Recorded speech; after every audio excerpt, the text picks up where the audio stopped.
할렐루야. 8월 15일 화요일 새벽 예배 오신 모든 분들을 주님의 이름으로 축복하고 환영합니다. 우리 다 같이 사도신경 하심으로 오늘 새벽 예배 하나 올려드리도록 하겠습니다.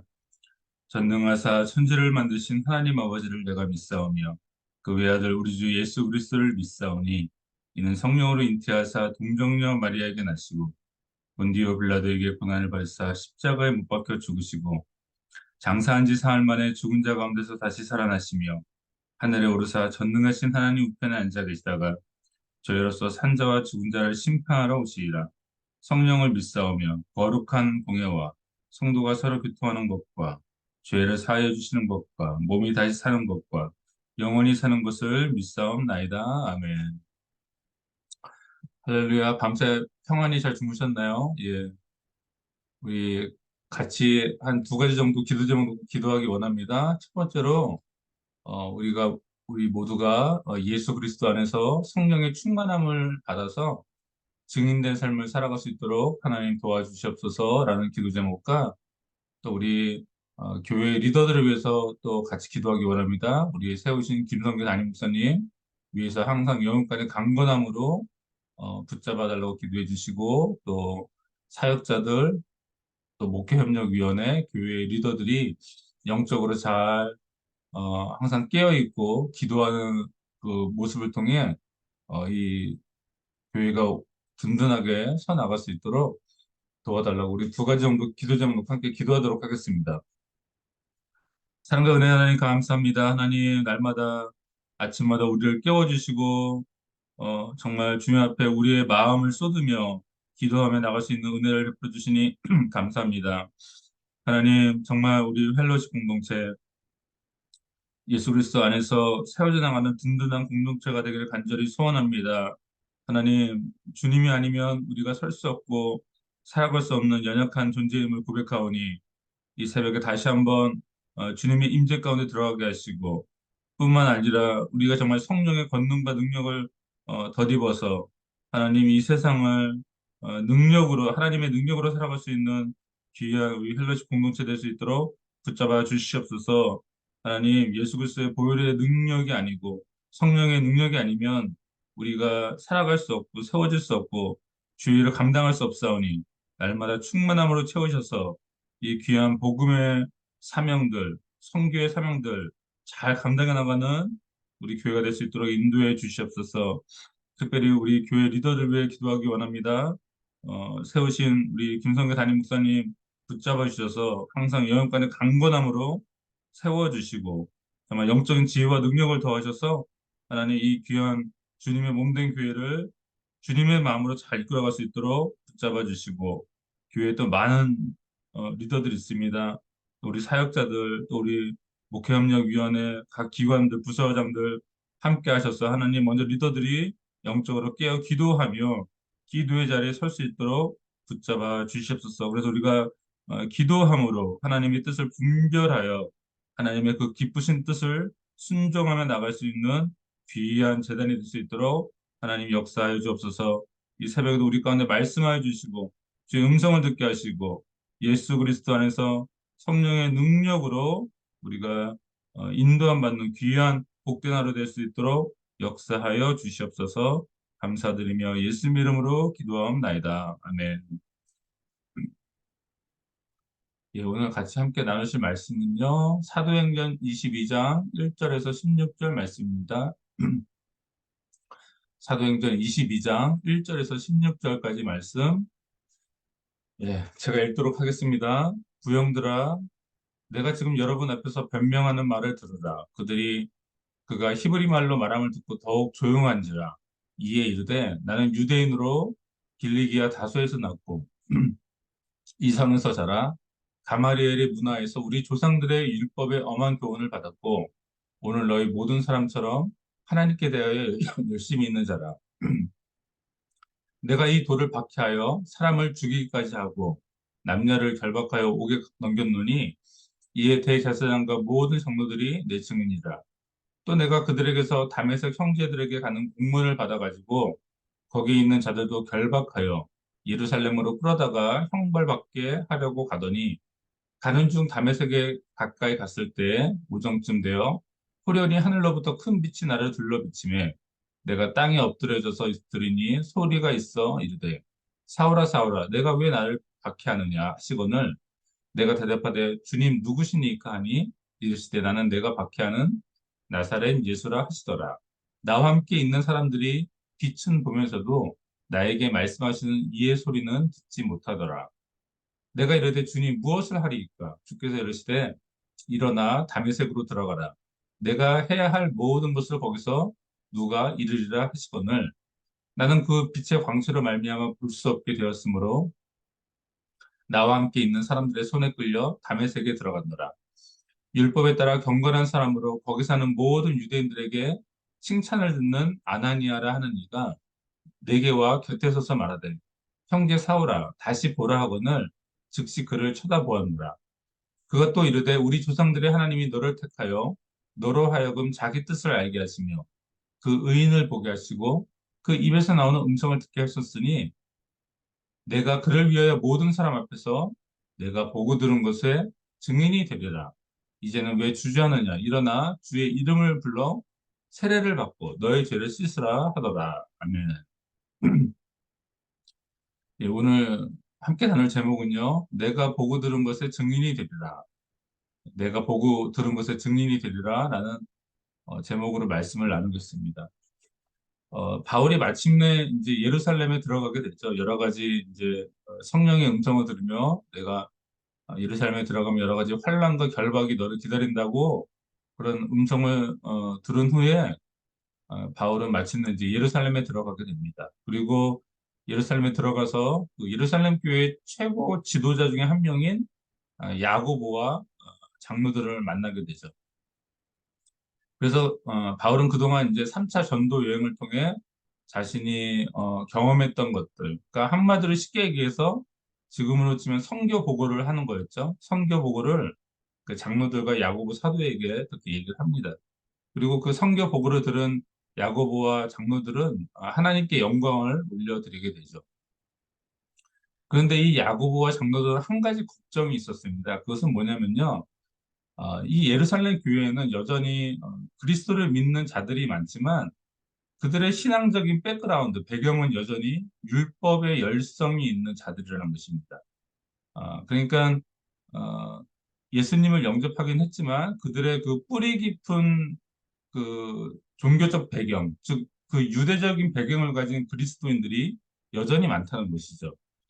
그래서 오늘 본문의 사도행전 21장 20절을 보면요 이렇게 말씀합니다. 그들이 듣고 하나님께 영광을 돌리고 바울더러 이르되 형제여 그대도 보는 바에 유대인 중에 믿는 자가 수만 명이 있으니 다 율법의 열성을 가진 자라라고 이렇게 말씀하고 있다는 것입니다. 지금 이 예루살렘 교회는요 유대인으로서 그리스도를 믿는 많은 자들이 있지만 그 수만 명이나 있다고 지금 말하고 있는데 그러나 그 사람들이 다 지금 율법의 열성을 가진 자라는 것입니다. 그러니까 그리스도인들이 아직도 굉장히 많은 숫자가 있지만 그들은 여전히 율법적인 배경, 즉 유대교적인 배경을 버리지 못한 유대적 그리스도인들이 많다는 것입니다. 그리고 이 예루살렘에 있는 이 유대적 그리스도인들 가운데 지금 어떤 소문이 돌고 있냐면, 야, 바울이 다른 지역에 다니면서 모세를 배반하고 아들들에게 할례를 행하지 못하게 하고 또 이 유대의 관습들을 지키지 말라고 이렇게 가르친다라는 소문이 지금 이 예루살렘 교회에 돌고 있다는 것입니다. 그러나 사실 여러분들 엄밀히 따서 이것은 약간 잘못된 소문이죠. 왜냐면요. 바울이 할례를 받지 말게 한 것은 그것이 어떤 구원의 조건도 아니고 어떤 선택받은 민족의 증거도 아님을 경계한 것이지 뭔가 그 할례 자체가 잘못되고 나쁘다, 받으면 안 된다라고 말한 것은 아니죠. 오히려 여러분들 잘 아시겠지만 그의 제자였던 디모데에게는 어떻게 해요? 복음이 전파되는데 방해되지 않기 위해서 디모데는 엄마가 유대인이고 아버지가 헬라인이었죠. 복음이 전파되는 것에 방해되지 않도록 디모데에게는 할례를 시킵니다. 그러니까 이것은 할례 폐지론자라기보다는 할례가 더 이상 구원의 조건도 아니고 뭐 이스라엘처럼 뭐 우리가 선택받은 그 민족이 되기 위해서는 할례를 받아야 된다. 그런 더 이상 조건이 될 수 없기 때문에 그것을 중요하게 여긴 것이 아니지 어떤 그런 뭐 문화적인 관습적인 그 할례 자체를 그게 필요 없다고 주장한 것은 아니라는 것이죠. 그리고 이 유대인들의 관습을 지키지 말라는 것도 더 이상 율법으로서는 구원을 이룰 수 없다라는 것을 강조한 것이지 뭔가 율법 자체를 부정하거나 뭐 율법을 없애야 된다, 폐기해야 된다라는 그런 주장을 편 것이 아니라는 것입니다. 그러니까 지금 이 예루살렘 교회의 그 유대적 배경의 그리스도인들에게 돌고 있는 소문은 사실은 정확한 팩트가 아니라는 것이죠. 우리가 그것을 어떻게 알 수 있냐면 그 사도 바울의 여러 가지 서신서를 통해 알 수 있습니다. 로마서 3장 20절을 보면 이렇게 말하죠. 그러므로 율법의 행위로 그의 앞에 의롭다 하심을 얻을 육체가 없나니 율법으로는 죄를 깨달음이라. 이렇게 말합니다. 그러니까 율법의 기능을 새롭게 해석한 것이죠. 그러니까 유대인들에게 있어서 율법을 지켜야만이 구원을 받는다는 그런 의미에서 이제는 어떻게 해요? 우리가 복음이 있으므로 율법은 죄를 깨닫게 해주는 그런 좋은 순기능이 있다라고 뭔가 율법에 대한 재해석이죠. 그러니까 필요 없다, 지키지 말아야 된다는 의미가 아니라 율법은 우리의 죄를 깨닫게 해주는 좋은 것이다라는 것을 말하는 것이죠. 또한 로마서 3장 31절을 보면 그런즉 우리가 믿음으로 말미암아 율법을 파기하느냐 그럴 수 없느니라 도리어 율법을 굳게 세우니라라고 이렇게 말하고 있다는 것입니다. 우리가 믿음으로 구원받기 때문에 그럼 율법은 더 이상 필요 없는 것이냐? 그게 아니라 이 율법은 하나님이 만드신 선하신 것이기 때문에 또한 죄를 깨닫게 해주는 그런 기능이 있기 때문에 믿음으로 구원받는다고 해서 율법을 파기하는 것이 아니라 도리어 굳게 세운다라고 이렇게 말하고 있다는 것이죠. 그러니까 지금 이 예루살렘 교회 유대적 그리스도인들에게 지금 돌고 있는 소문은 잘못된 소문이라는 것입니다. 그럼에도 불구하고 지금 이것을 뭔가 해명할 수 있는 기회가 필요하기 때문에 야고보와 그 장로들이 바울에게 제안한 것은 그것이죠. 지금 우리에게 서원한 사람 4명이 있는데 그들과 함께 성전에 들어가서 결례를 행하라. 그들의 머리 깎는 비용을 내가 전부 비용을 대어서 사람들이로 하여금 바울이 여전히 율법을 지키고 있다라는 것을 공개적으로 보이라고 그렇게 제안을 한 것이죠. 그래서 바울은 또 이렇게 잘 순종을 합니다. 그래서 예루살렘 교회 지도자들에게 순종하여서 이 서원한 4사람을 데리고 성전에 들어가서 결례를 행하죠. 그 뭐 결례라는 것이 뭐 제사를 지내고 번제를 지내고 뭐 여러 가지 것들이 있는데 그 7일간의 결례가 끝난 것을 또 이제 신고하고 보고를 합니다. 근데 이제 그때 문제가 생기죠. 어떤 문제냐면은 이 성전에 많은 사람들이 있었는데 그때 아시아로부터 온 유대인들, 그러니까 이 사람들은 그 그리스도인들이 아니죠. 그 디아스포라 유대인들, 아시아 쪽에서부터 온 디아스포라 유대인들이 바울을 보고 선동을 하기 시작합니다. 그가 유대인과 율법을 비방하고 이방인이었던 헬라인을 성전 안으로 데려가서 거룩한 곳을 더럽혔다고 이렇게 선동을 하죠. 여러분들 뭐 지금도 그렇겠지만 그 당시는 뭐 미디어도 없고 아무것도 없으니까 사람들이 뭔가 요란하게 소문을 내고 떠들면 사람들이 다 거기에 동조해서 뭔가 집단 행동 같은 걸 많이 하게 되죠. 그 전에 에베소 사람 드로비모라는 자가 이제 바울과 함께 아마도 예루살렘 그 시내에 있었던 것 같은데 그것을 보고 이제 바울이 이방인을 데리고 성전에 들어갔다라고 그렇게 사실은 착각을 한 것입니다. 그래서 온 성이 소동하고 백성들이 바울을 잡아서 어떻게 합니까? 성전 밖으로 끌고 나가서 이제 바울을 죽이려고 하죠. 막 바울을 때리고 죽이려고 합니다. 그때 그 예루살렘에 요란한다는 소문을 듣고 그 당시 군대 천부장이었던 천부장이 급하게 이제 군인과 백부장들을 또 거느리고 그렇게 나오자 이제 백성들이 바울을 때리는 것을 그치죠. 그리고 그때 이제 천부장이 바울을 잡아 두 쇠사슬로 결박을 합니다. 그리고 이 유대 백성들의 이 수동이 너무나도 심하기 때문에 그 바울을 그 로마군 주둔지였던 그 영내로 데리고 가려고 이제 그 계단을 오르게 되죠. 그때 이제 바울이 그 천부장에게 헬라어로 말을 하죠. 내가 너와 좀 대화를 할 수 있겠냐? 그랬더니 이제 이 천부장이 이 사람이 바울이 헬라어를 말하는 것을 알게 되고 또 그가 다소의 로마 시민인 것을 알고 바울에게 백성들에게 말할 수 있는 기회를 줍니다. 그래서 바울이 그 층대에 올라가서 백성들을 조용히 시킨 후에 또 백성들에게는 히브리 말로 아마 그 당시 아람어라고 였던 것으로 생각되는데 이제 히브리 말로 이렇게 말을 하죠.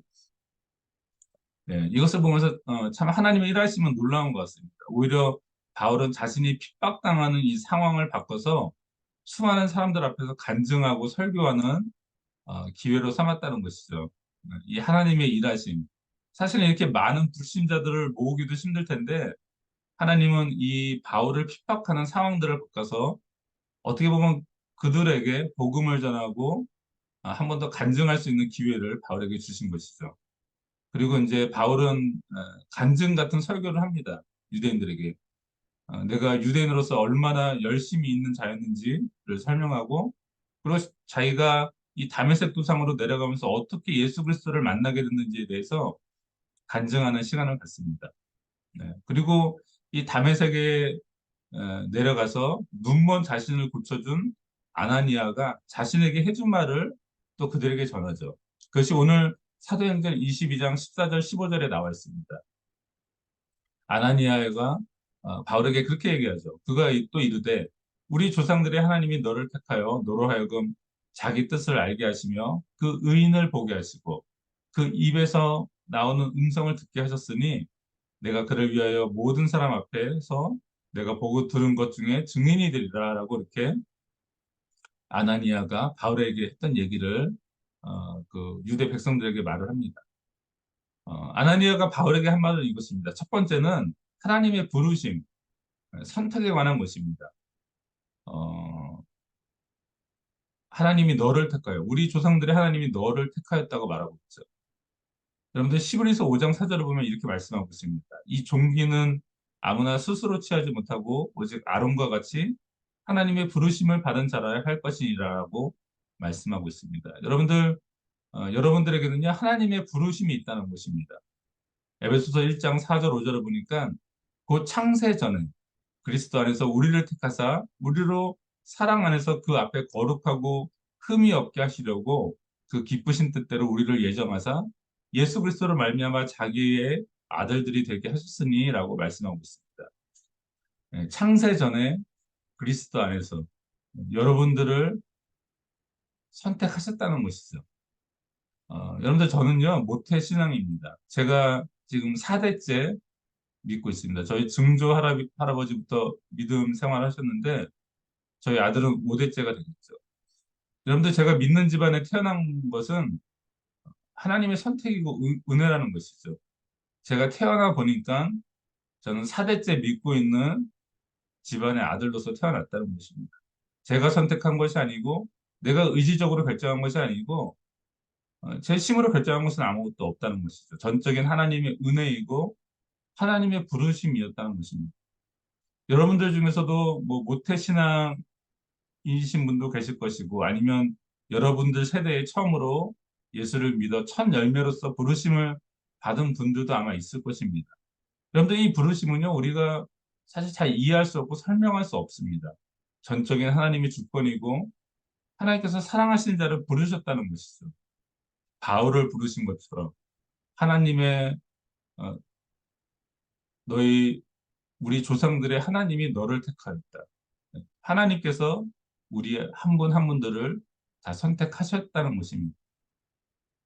두 번째로 우리에게 하나님의 뜻을 알게 하십니다. 하나님의 뜻은 무엇인가요? 하나님의 뜻은 그리스도 예수 안에서 우리들을 향한 그 구원의 계획이 있죠. 이 지금 유대인들은 구약의 율법만을 아는 그런 어떤 반쪽짜리 신앙을 가지고 있다는 것입니다. 그러나 하나님의 뜻은 뭐죠? 율법을 뛰어넘어 약속의 하나님, 언약의 하나님, 아브라함이 어떻게 됐죠? 믿음으로 의롭게 된 것처럼 그 온전한 약속으로 말미암아 구원받는 그 복음, 그것이 바로 하나님의 뜻인 것이죠. 바울은 그 하나님의 온전하신 뜻을 바로 자신의 동족이었던 유대인들에게 알려주고 싶었던 것입니다. 그리고 어떤 일이 일어납니까? 그 의인을 보게 하십니다. 예, 그 의인은 바로 메시아를 의미하죠. 하나님의 의가 되신 분, 그리스도 예수를 바울에게 스스로 계시하셨던 것입니다. 흠없고 점없는 완전한 희생제물 대신 하나님의 의로움이 되신 그 의인을 예수님을 보게 하셨다는 것입니다. 예. 우리들도 예수님을 보았죠. 우리가 실질적인 어떤 물리적인 눈으로서 본 것은 아니지만, 그러나 우리가 예수 그리스도를 마음으로 믿어서 우리 마음의 눈으로 보고 믿음의 눈으로 보고 그 예수님이 오늘도 우리와 함께 동행하신다는 것을 우리는 느낄 수 있다는 것입니다. 바울만 그것을 경험한 것이 아니라 우리들도 그것을 느낄 수 있다는 것이죠. 네 번째는 그의 음성을 듣게 하셨습니다. 바울은 예수님의 음성을 들었죠. 사울아 사울아 네가 어찌하여 나를 핍박하느냐. 어, 양이 그 목자의 음성을 알듯이 사도 바울은 주님의 음성을 듣고 따라갔다는 것입니다. 지금도 주님께서 우리에게 말씀하시죠. 그리고 때로는 그리스도의 영이 성령으로서 우리에게 말씀하십니다. 교회를 인도하시고, 교회를 이끄시고, 우리를 진리 가운데로 인도하시는 그 성령의 인도하심이 여러분들 각자와 어, 우리 공동체에 있다는 것이죠. 그리고 마지막으로 우리가 부르신 하나님의 그 뜻이 무엇일까요? 바로 마지막으로 증인된 삶을 살게 하신다는 것입니다. 하나님께서 선택하시고 하나님의 뜻을 알게 하시고 예수 그리스도를 우리 가운데 계시하시고 또한 그분의 음성을 듣게 하시고 마지막으로 결국은 최종적으로 증인된 삶을 살게 하셨다는 것입니다. 여기 지금 이 새벽 기도에 참석하신 분들 어, 이 말씀을 듣게 되시는 분들은 사실 다 이 과정을 거치신 분들이라는 것입니다. 사도 바울만이 그 과정을 거친 것이 아니라 여기 계신 모든 분들이 어떻게 해요? 하나님이 여러분들을 선택해서 부르셨고 하나님의 뜻을 예수 그리스도 안에 있는 하나님의 구원의 뜻을 알게 하셨고 그 예수 그리스도를 보게 하셨고 그의 음성을 듣게 하셨다는 것이죠. 그래서 우리는 마지막으로 어, 이 증인된 삶을 우리가 살아내는 그 마지막 단계가 우리 건에 남아있다는 것입니다. 사도행전 4장 20절을 보면 베드로와 야고보는 이렇게 말하죠. 우리는 보고 들은 것을 말하지 않을 수 없다 하니라고 이렇게 말하고 있다는 것입니다. 여러분들 보고 들은 것을요 전하시기 바랍니다. 예수를 증거하는 삶을 사시기 바랍니다. 이것은 참으로 복된 일입니다. 이 복음을 전하지 않는 자는요 그 한 달란트를 땅에 묻어둔 자와 같다는 것이죠. 그 귀한 소중한 보화와 보물이 여러분들 가운데 있는데 그것을 그냥 땅에 묻어둔다면 그것은 직무유기라는 것입니다. 우리가 해야 될 일을 버렸다는 것이죠. 마태복음 10장 32절, 33절을 보면 이렇게 예수님께서 말씀하십니다. 누구든지 사람 앞에서 나를 시인하면 나도 하늘에 계신 내 아버지 앞에서 그를 시인할 것이요. 누구든지 사람 앞에서 나를 부인하면 나도 하늘에 계신 내 아버지 앞에서 그를 부인하리라 라고 말씀하고 있다는 것입니다. 여러분들 우리의 부모 대신 여러분들 우리가 뭐 이 세상에서 살아가도 예를 들어서 어렸을 때 뭐 막 아이들과 싸울 때 뭐 너희 집 부모가 뭐 어떻고 저쩌고 막 욕을 하면 어떻게 막 화가 나고 열이 받죠. 내 부모를 욕하면은 화가 납니다. 내 부모는 밖에서 그 이름이 높임을 받아야겠죠. 영적으로도 마찬가지라는 것입니다. 하나님의 이름, 우리 아버지의 이름이 높임을 받아야만 한다는 것이죠. 하나님의 이름이 이방인들에게 믿지 않는 자들에게 어, 욕을 먹게 한다면 그것은 자녀로서 굉장히 고통스럽고 마음이 아픈 일이라는 것이죠. 이 땅에서 우리가 예수님을 자랑해야만 한다는 것입니다. 그분이 구원자임을 증거하시기 바랍니다. 여러분들이 지금까지 보고 들은 것, 경험한 것들을 나누셔야 한다는 것입니다. 그것이 이 땅에서 우리가 해야 할 사명이라는 것이죠.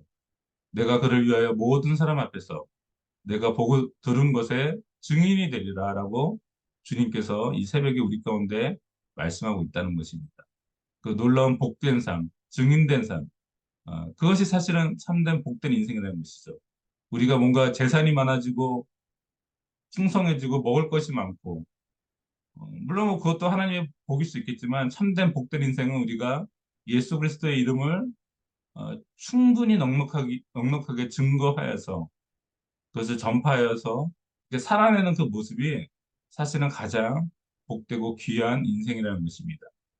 그 은혜가 이 새벽에 우리와 우리 또 펠로시 공동체 가운데 있게 되기를 간절히 축복합니다. 기도하겠습니다. 하나님, 사도 바울을 선택하여 부르시고 하나님의 뜻을 알게 하시고 그 의인된 메시아를 보게 하시고 그의 음성을 듣게 하시고 또한 증거하게 하시니 감사드립니다. 하나님, 우리도 사도 바울이 말했던 그 주님, 이 시대에도 우리도 여전히 주님을 만나고 있음을 고백합니다. 그 우리가 보고 들었던 그 주님을 우리가 넉넉하게 증거하고 전파할 수 있는 그런 믿음의 열정이 우리 가운데 다시 한번 세워질 수 있도록 붙잡아 주시옵소서. 그래서 이 귀한 이 하루를 우리가 헛되이 보내는 것이 아니라 그 귀한 보화와 같은 달란트를 끄집어내어서 자랑하고 증거하는 그런 놀라운 하루가 될 수 있도록 우리 가운데 은혜를 베풀어 주시옵소서. 감사드리며 예수님의 이름으로 기도하옵나이다. 아멘. 예, 우리 같이 주기도문 하심으로 오늘 새벽 예배 마치겠습니다. 하늘에 계신 우리 아버지여, 이름이 거룩히 여김을 받으시오며, 나라가 임하옵시며, 뜻이 하늘에서 이루어진 것 같이 땅에서도 이루어지이다. 오늘날 우리에게 일용할 양식을 주옵시고, 우리가 우리에게 죄 지은 자를 사하여 준 것 같이 우리 죄를 사하여 주옵시고, 우리를 시험에 들게 하지 마옵시고, 다만 악에서 구하옵소서. 내게 나라와 권세와 영광이 아버지께 영원히 싸움나이다. 아멘. 예, 오늘부터 또 날씨가 굉장히 더워지는 것 같습니다. 굉장히 더운 날씨가 또 한 주 동안 될 것 같은데, 여러분들 건강 관리 잘 하시고, 너무 더운 데 계시지 마시고, 또 물도 충분히 드시고, 그래서 오늘 또 귀하고 복된 하루 되시기를 간절히 기도합니다. 감사합니다. 네, 뵙겠습니다. 예, 승리하세요.